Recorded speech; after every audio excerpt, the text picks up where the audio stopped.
जय श्री राधे दोस्तों। आशा करती हूँ आप सब स्वस्थ होंगे और अच्छे होंगे। तो आइए सुनते हैं आज की कहानी। आज की कहानी है एक छोटे बच्चे की। उस बच्चे के घर के थोड़ी ही दूरी पर एक बहुत पुराना पेड़ था। उसकी बड़ी बड़ी शाखाएं थी और उस पर बहुत सारे फल लगते थे।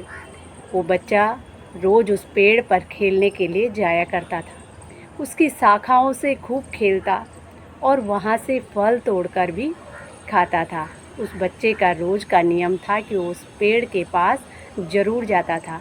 मानो उस बच्चे की और उस पेड़ की बड़ी गहरी दोस्ती थी। उस बच्चे के जाने से उस पेड़ को भी बड़ी खुशी मिलती थी। वो पेड़ भी बड़ा खुश रहता था। धीरे धीरे समय बीतता गया और एक दिन अचानक वो बच्चा कहीं चला जाता है।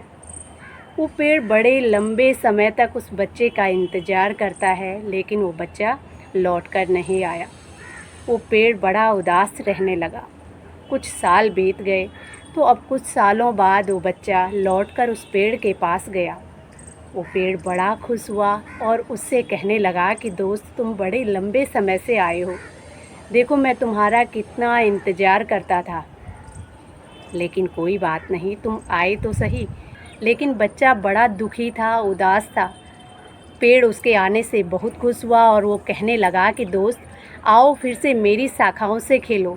लेकिन वो बच्चा कहने लगा कि अब मैं पेड़ की शाखाओं से नहीं खेलता, मुझे खिलौनों से खेलना पसंद है। तो पेड़ पूछता है कि तुम फिर दुखी क्यों हो? तो वो बच्चा कहने लगा, मुझे खिलौनों से खेलना पसंद है, लेकिन मेरे पास पैसे नहीं हैं। तो पेड़ कहता है कि दुखी मत हो, तुम मेरे फल तोड़कर ले जाओ और इन्हें बेचकर तुम्हें जो पैसे मिलेंगे उनसे तुम अपने लिए खिलौने खरीद लेना। बच्चा बड़ा खुश हुआ। उसने फल तोड़े और उन्हें बेचने के लिए चला गया। उसने वो फल बेचे, उससे उसे पैसे मिले। उसने खूब सारे खिलौने खरीदे और उन्हें लेकर वो अब अपने घर चला गया। बड़ा खुश था। अब उसे उस पेड़ की याद नहीं आई और अपनी ज़िंदगी में मस्त था। वो पेड़ उधर उसका इंतज़ार करता रहा, लेकिन वो लड़का लौटकर नहीं गया। पेड़ उदास रहने लगा। इसी प्रकार बहुत समय बीत चुका था। अब अचानक एक बार वो लड़का उस पेड़ के पास लौटकर आया। अब वो बड़ा हो चुका था, उसकी शादी हो चुकी थी, बच्चे थे, लेकिन अब भी वो परेशान था। पेड़ उसके आने से बहुत खुश हुआ। पेड़ ने कहा कि दोस्त, मैं तुम्हारा बड़े लंबे समय से इंतज़ार कर रहा था, लेकिन कोई बात नहीं, तुम्हें मेरी याद तो आई। लेकिन वो लड़का जो था बड़ा दुखी था। पेड़ ने पूछा कि तुम इतने दुखी क्यों हो? तो वो लड़का कहता है कि मेरे पास रहने के लिए घर नहीं है। तो पेड़ ने कहा, कोई बात नहीं, तुम परेशान मत हो। देखो, मेरी शाखाएं कितनी बड़ी बड़ी हैं, तुम इन्हें काटो और इन्हें काट कर ले जाओ। ये तुम्हारे घर बनाने में बड़ी सहायता करेंगे। लड़का खुश हुआ। उसने उस पेड़ की सारी शाखाएं काट डाली और खुशी खुशी अपने घर चला गया। अपने लिए घर बनाया और फिर से हंसी खुशी अपने परिवार के साथ रहने लगा। उसे उस पेड़ की याद नहीं आई। पेड़ उसका इंतज़ार करता रहा, लेकिन वो लड़का उसके पास लौटकर नहीं आया। बहुत साल बीत गए। वो लड़का बूढ़ा हो चुका था।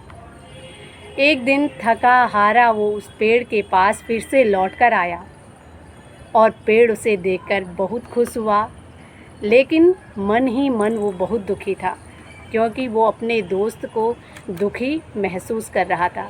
और वो पेड़ अब कहता है कि दोस्त, मुझे माफ़ करना, अब तुम्हें देने के लिए मेरे पास कुछ भी नहीं है। मैं तुम्हें अब कुछ नहीं दे सकता और ना ही तुम्हारी किसी प्रकार से सहायता कर सकता हूँ, क्योंकि वो पेड़ समझ चुका था कि ये जब भी दुखी होता है और इसे कुछ ज़रूरत होती है तभी ये मेरे पास आता है।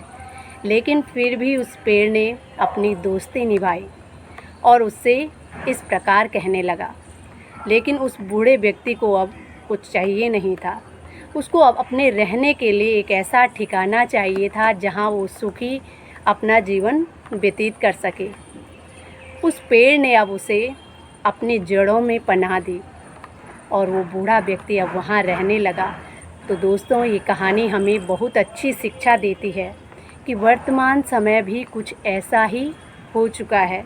उस पेड़ के समान हमारे माता पिता भी होते हैं, जो बचपन में हमारी खुशियों के लिए अपना सारा जीवन व्यतीत कर देते हैं। हम उनके साथ खेल कूद कर ही बड़े होते हैं और हमारे माता पिता बड़े प्यार के साथ हमारा पालन पोषण करते हैं। जब हम बड़े होते हैं तो अपने माता पिता से दूर होने लगते हैं, और जब दूर हो जाते हैं तो उनके पास तभी लौट कर जाते हैं जब हमें कुछ ज़रूरत होती है। लेकिन ऐसा नहीं करना चाहिए। हमारे माता पिता भी हमारा इंतज़ार करते हैं, हमारी खुशियों पर भी उनका पूरा अधिकार होता है।